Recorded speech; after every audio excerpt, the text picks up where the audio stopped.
നല്ലത് ചെയ്താൽ നന്നാകും, നന്മകളെന്നും ഉണ്ടാകും. നല്ലത് ചെയ്താൽ നന്നാകും, നന്മകളെന്നും ഉണ്ടാകും. നൽവഴി എന്നും നടക്കേണം, നല്ലത് മാത്രം ചെയ്യണം. നൽവഴി എന്നും നടന്നിടാം, നല്ലൊരു പാഠം ചൊല്ലിടാം. Jesus kids, Jesus kids.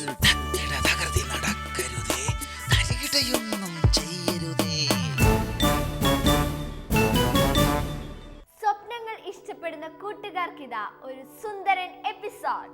Variety entertainments with holy thoughts. Welcome everybody to Jesus kids. നല്ല ചിന്തകൾ ഏതൊരുവനെയും നന്മയിലേക്കും ത്യാഗത്തിലേക്കും നയിക്കും. ഏത് ജീവിയിലും ഇത് സാധ്യമാവുമെന്ന് വിശുദ്ധ അന്തോണീസ് തെളിയിച്ചിട്ടുണ്ട്. അതെങ്ങനെയാ ബിലിൻ? അന്തോണീസ് പുണ്യാളന്റെ പ്രസംഗം കേൾക്കാൻ ആളില്ലാതിരുന്നപ്പോൾ അദ്ദേഹം കടലിനോട് സംസാരിച്ചു അത്രേ. എന്നിട്ട് എന്റെ ബ്ലസ് ചേച്ചി കടലിലെ കംപ്ലീറ്റ് മീൻസും പുറത്തിറങ്ങി അദ്ദേഹത്തിന്റെ പ്രസംഗം കേട്ടു, മനുഷ്യരെ പോലെ. അപ്പോ നമ്മുടെ ഫ്രണ്ട്സിനും ഇതേപോലുള്ള കഴിവുകളൊക്കെ ഉണ്ടാകും അല്ലേ? നമുക്ക് കാണാം ബ്ലസ് ചേച്ചി. കാട്ടിലെ കൂട്ടുകാർ.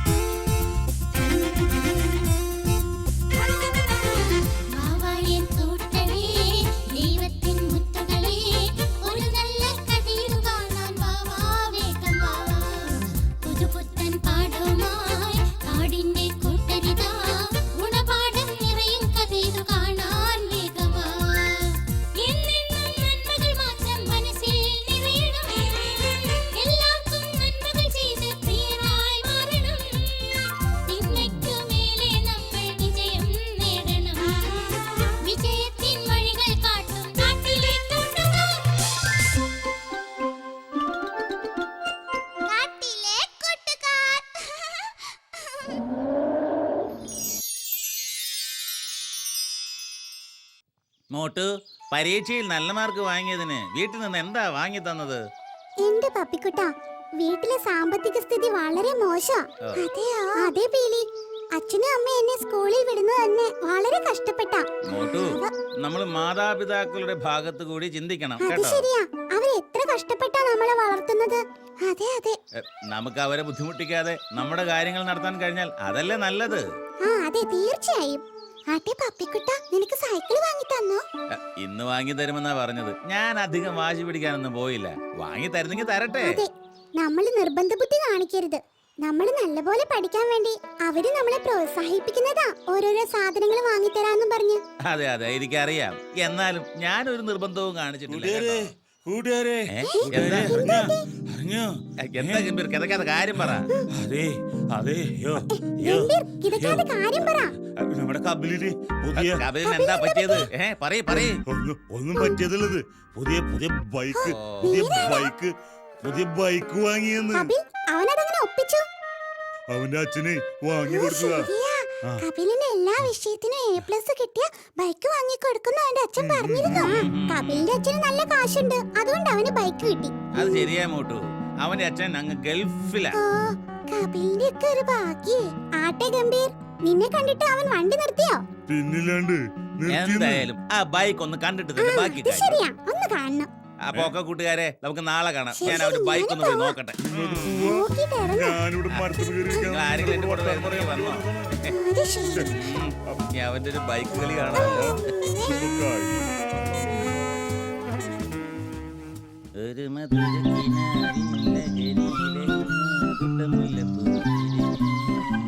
അതിലായിരമാശകളാലൊരു പൊന്മല നെയ്യാൻ നീ കൊണ്ടുവാ, നീ കൊണ്ടുവാ ഒരു മധുര കിനാവിൻ ലഹരി.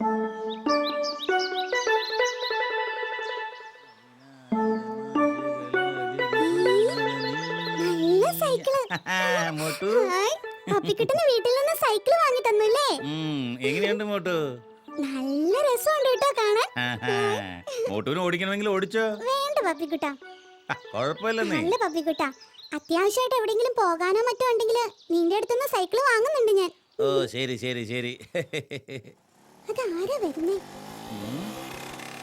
അയ്യോ, ചീറിപ്പാഞ്ഞ ആരായി വരുന്നത്? ഈശ്വരാ. എന്ത് സ്പീഡാ! മാറിക്കോ. അയ്യോ.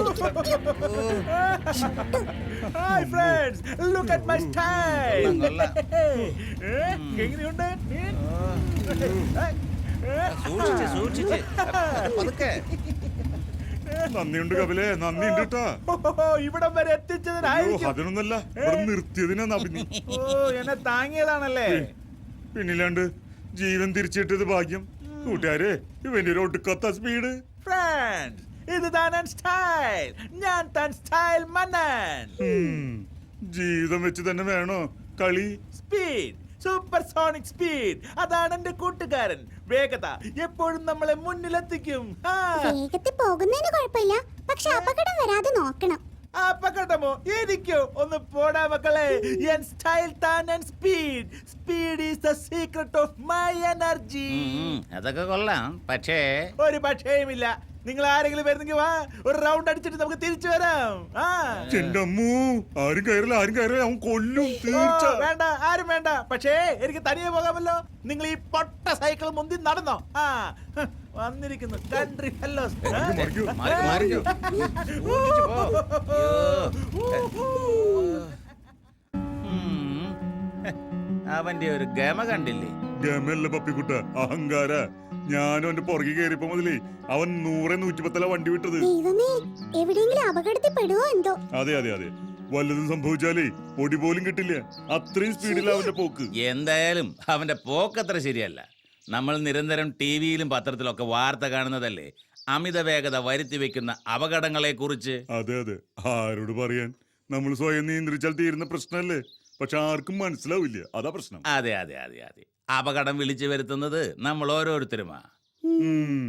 എന്തായാലും ഞാൻ ആശുപത്രി കാണാഞ്ഞത് എന്റെ ഭാഗ്യം.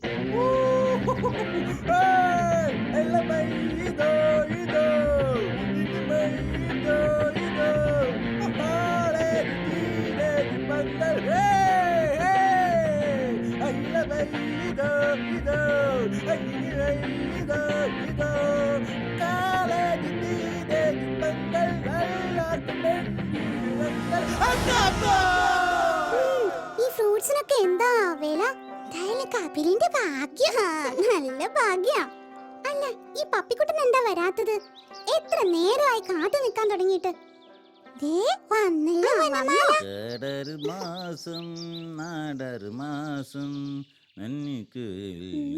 എന്താ പപ്പിക്കുട്ട, സൈക്കിൾ എടുത്തില്ലേ? കുറച്ച് ദൂരമല്ലേ, നടക്കാമെന്ന് കരുതിയെന്നേ. അതാ ശരീരത്തിന് നല്ലത്. അതെ നടക്കാതെ മടിയന്മാരായി മാറുന്ന എത്രയോ പേരുണ്ട്. ശരിയാ, 2 അടി നടക്കാൻ വണ്ടി വേണമെന്ന് പറയും ചിലര്. അതൊക്കെ പോട്ടെ, കപിലിന്റെ സ്ഥിതി ഇപ്പോഴെന്നതാ? അവിടെ ഇവിടെ ചതവും കാലിന് ചെറിയൊരു മുറിവും ഉണ്ട്. അയ്യോ, കഷ്ടം തന്നെ അവന്റെ കാര്യം. എന്ത് ചെയ്യാനാ, പറഞ്ഞാ മനസ്സിലാവണ്ടേ? അതെ നമുക്ക് എന്തായാലും വേഗം പോവാം. ശരിയാ. അവൻ നമ്മുടെ കൂട്ടുകാരനായി പോയില്ലേ? നടക്ക്.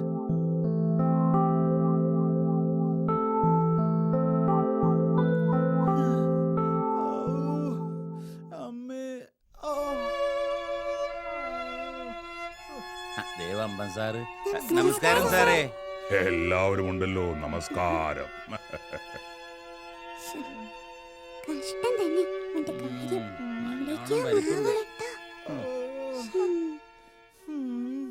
അല്ല, എങ്ങനെയുണ്ട് കപിലേ? ഒന്നും പറയണ്ട എന്റെ മോട്ടോ, വേദന കൊണ്ട് കിടക്കാൻ മേല. സാരമില്ല കപിലേ, സഹിക്കല്ലാതെ എന്താ ചെയ്യാ? അതെ കൂട്ടുകാരെ, സഹിക്കുക തന്നെ. നിങ്ങൾ പറഞ്ഞത് അനുസരിച്ചിരുന്നെങ്കിൽ എനിക്ക് ഈ ഗതി വരില്ലായിരുന്നു. അതൊക്കെ പോട്ടെ കപിലേ. സത്യത്തിൽ എന്താ സംഭവിച്ചത്?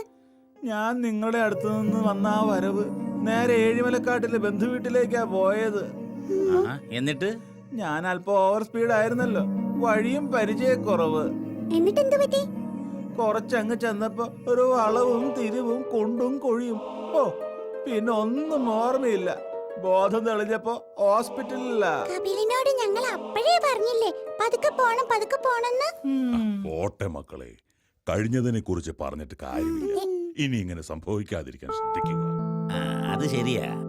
അമിത വേഗത, അശ്രദ്ധ, എത്രയെത്ര അപകടങ്ങളാ നിത്യേന നടക്കുന്നത്. അതിന്റെ മുഖ്യ കാരണക്കാര് നമ്മൾ ഓരോരുത്തരാ. മത്സര ഓട്ടം, ബൈക്കിൽ അഭ്യാസ പ്രകടനം, റോങ് സൈഡിലൂടെ വളവിലൂടെയൊക്കെയുള്ള ഓവർടേക്കിംഗ് എല്ലാം അപകടങ്ങൾ വിളിച്ചു വരുത്തുന്നു. നമ്മുടെ നാടിനെ നേർവഴിക്ക് നയിക്കേണ്ട നിങ്ങളെപ്പോലെയുള്ളവർ ഇത്തരം കാര്യങ്ങളിൽ അശ്രദ്ധരായിരിക്കുന്നത് ശരിയല്ല. തന്നെയുമല്ല, നമ്മുടെ മാതാപിതാക്കന്മാർ നമ്മളെ എത്രമാത്രം ശ്രദ്ധയോടെയും കരുതലോടെയുമാണ് വളർത്തുന്നതെന്ന് നിങ്ങൾക്കറിയാമോ? ശരിയാ സാറേ. നമ്മൾ ചെയ്യുന്നതെല്ലാം നമുക്കും സമൂഹത്തിനും ഉപകാരമുള്ളതാകണം. മറ്റുള്ളവരുടെ മുമ്പിൽ ഷൈൻ ചെയ്യാൻ വേണ്ടി എന്തും കാണിക്കുന്നത് നമ്മുടെ സംസ്കാരശൂന്യതയും വിവരമില്ലായ്മയുമാണ്. അതുകൊണ്ട് ഇനിയെങ്കിലും ഇത്തരം പ്രവൃത്തികൾ ചെയ്ത് അപകടത്തിലകപ്പെടാതെ നല്ല കുട്ടികളായി ദൈവത്തിന്റെ നല്ല മക്കളായി ജീവിക്കാൻ ശ്രമിക്കുക. കാട്ടിലാണെങ്കിലും നാട്ടിലാണെങ്കിലും ശാന്തിയും സമാധാനവും ലഭിക്കുന്നത് സൽപ്രവർത്തികൾ വഴിയാണെന്ന് ഇപ്പോൾ മനസ്സിലായില്ലേ? ഓരോ കാട്ടിലെ കഥകളും നാട്ടിലെ കൂട്ടുകാർക്ക് രസിക്കാൻ വേണ്ടി മാത്രമല്ല, ചിന്തിക്കാൻ കൂടിയാണ്. രസിക്കാൻ വേണ്ടിയുള്ള നിറങ്ങളുടെ ലോകമാണ് ഇനി. അതിലും പക്ഷേ വിശുദ്ധിയുടെ കൂട്ടുണ്ടെന്ന് ഓർക്കുക. തീർച്ചയായും നമുക്കിനി ദേവസി സാറിന്റെ അടുത്തേക്ക് പോകാം. ചിത്രശാല.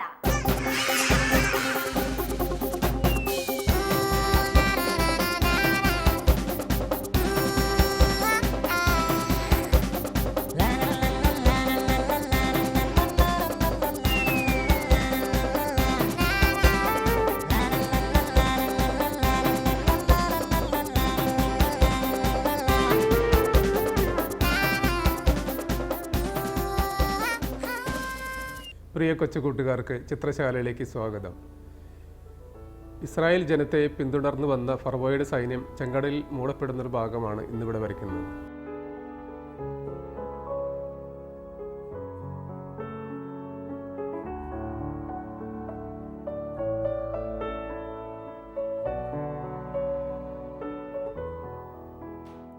ഇസ്രായേൽ ജനത്തിന്റെ മുൻപേ പോയിക്കൊണ്ടിരുന്ന ദൈവദൂതൻ അവിടെ നിന്ന് മാറി അവരുടെ പിൻപേ പോകാൻ തുടങ്ങി. മേഘസ്തംഭവും മുൻപിൽ നിന്ന് മാറി പിൻപിൽ വന്നു നിന്നു. അത് ഈജിപ്തുകാരുടെയും ഇസ്രായേൽക്കാരുടെയും പാളയങ്ങൾക്കിടയിൽ വന്നു നിന്നു. മേഘം ഇരുട്ടു നിറഞ്ഞതായിരുന്നു. അതിനാൽ ഒരു കൂട്ടർക്ക് മറ്റവരെ സമീപിക്കാനാകാതെ രാത്രി കഴിഞ്ഞു. മോശ കടലിനു മീതെ കൈ നീട്ടി. കർത്താവ് രാത്രി മുഴുവൻ ശക്തമായ ഒരു കിഴക്കൻ കാറ്റയച്ച് കടലിനെ പിറകോട്ട് മാറ്റി. കടൽ വരണ്ട ഭൂമി ആക്കി. വെള്ളം വിഭജിക്കപ്പെട്ടു. ഇസ്രായേൽക്കാർ കടലിനു നടുവേ ഉണങ്ങിയ മണ്ണിലൂടെ നടന്നു. അവരുടെ വലത്തും ഇടത്തും വെള്ളം മതിൽ പോലെ നിന്നു. ഈജിപ്തുകാർ ഫറവോയുടെ കുതിരകളും കുതിരപ്പടയാളികളും തേരുകളുമെല്ലാം അവരെ പിന്തുടർന്ന് കടലിൻ്റെ നടുവിലേക്ക് നീങ്ങി. രാത്രിയുടെ അന്ത്യയാമത്തിൽ കർത്താവ് അഗ്നിയുടെയും മേഘത്തിൻ്റെയും സ്തംഭത്തിൽ നിന്ന് ഈജിപ്തുകാരുടെ സൈന്യത്തെ നോക്കി അവരെ പരിഭ്രാന്തരാക്കി. അവിടുന്ന് രഥാചക്രങ്ങൾ തടസ്സപ്പെടുത്തി. തന്മൂലം ഗതി ദുഷ്കരമായി. അപ്പോൾ ഈജിപ്തുകാർ പറഞ്ഞു, ഇസ്രായേൽക്കാരിൽ നിന്ന് നമുക്ക് ഓടി രക്ഷപ്പെടാം. കർത്താവ് അവർക്ക് വേണ്ടി ഈജിപ്തിനെതിരെ യുദ്ധം ചെയ്തു. അപ്പോൾ കർത്താവ് മോശയോട് പറഞ്ഞു, നിന്റെ കരം കടലിനു മീതെ നീട്ടുക. വെള്ളം മടങ്ങി വന്ന് ഈജിപ്തുകാരെയും അവരുടെ തേരുകളെയും കുതിരപ്പടയാളികളെയും മൂടട്ടെ. മോശ കടലിനു മീതെ കൈ നീട്ടി. പ്രഭാതമായപ്പോഴേക്ക് കടൽ പൂർവസ്ഥിതിയിലായി. ഈജിപ്തുകാർ പിന്തിരിഞ്ഞോടിയത് അതിന് മധ്യത്തിലേക്കാണ്. അങ്ങനെ കർത്താവ് ഈജിപ്തുകാരെ നടുക്കടലിൽ ആഴ്ത്തി. ഇസ്രായേൽക്കാരെ പിന്തുടർന്ന് കടലിലിറങ്ങിയ തേരുകളെയും കുതിരപ്പടയാളികളെയും ഫറവോയുടെ സൈന്യം മുഴുവനെയും കടൽ വെള്ളം മൂടിക്കളഞ്ഞു. അവരിൽ ആരും അവശേഷിച്ചില്ല.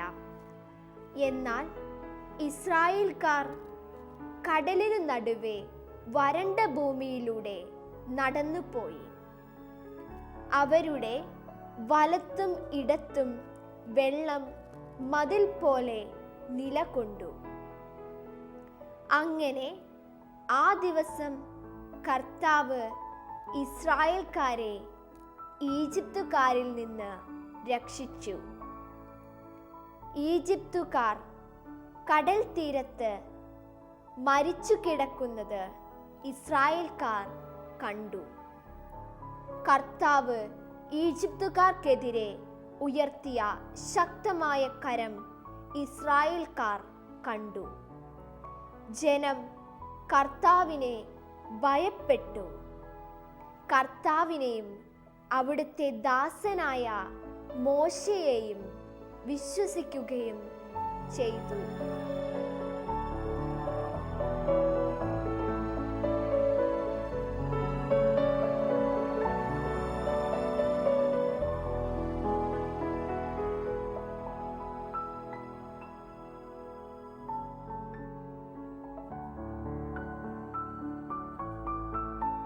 കർത്താവിൻ്റെ തീരുമാനങ്ങൾക്ക് എതിര് നിൽക്കുന്നവർ തങ്ങളുടെ നാശം സ്വയം തിരഞ്ഞെടുക്കുന്നുവെന്ന് ഈ ചിത്രം നമ്മെ ഓർമ്മപ്പെടുത്തുന്നു.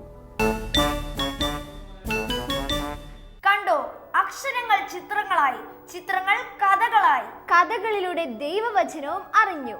നിങ്ങൾക്കും ഇതുപോലുള്ള കഥകൾ വരച്ചയക്കാം. അയക്കേണ്ട വിലാസം